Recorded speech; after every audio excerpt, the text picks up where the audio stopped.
এক লোক মসজিদের ইমাম সাহেবকে তার বাড়িতে দাওয়াত দিল।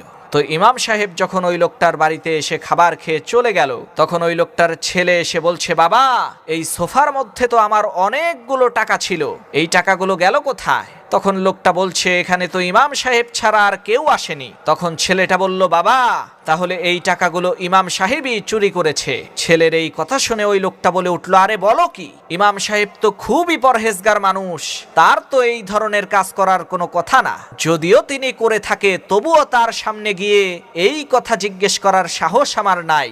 পরের বছর ইমাম সাহেব যখন আবার ওই বাড়িতে দাওয়াত খেতে এসেছে, তখন ওই লোকটার ছেলে ইমাম সাহেবকে বলছে, হুজুর, কিছু মনে কইরেন না, গত বছর যখন আপনি আমাদের এখানে দাওয়াত খেতে এসেছিলেন, এই সোফার উপরে অনেকগুলো টাকা ছিল, আপনি এখান থেকে চলে যাওয়ার পর টাকাগুলো আমি আর পাইনি। ছেলেটার এই কথা শুনে হুজুর কান্না করা শুরু করলো এবং বলতে থাকলো, আমি এই কারণে কান্না করছি না যে তুমি আমার উপরে চুরির অপবাদ দিয়েছো, আমি তো কান্না করছি এই কারণে যে সারা বছরের মধ্যে তোমরা একবারের জন্যেও তোমাদের বাসার কোরআন শরীফটা খুলেও দেখো না। তোমাদের বাসার কোরআন শরীফটা খুলে দেখো, টাকাগুলো সেই কোরআন শরীফের মধ্যেই আমি রেখে দিয়েছি। ইমাম সাহেবের এই কথা শুনে তৎক্ষণাৎ ছেলেটা তাদের বাসার কোরআন শরীফটা খুলে দেখে, সত্যিই টাকাগুলো কোরআন শরীফের মধ্যেই রাখা আছে।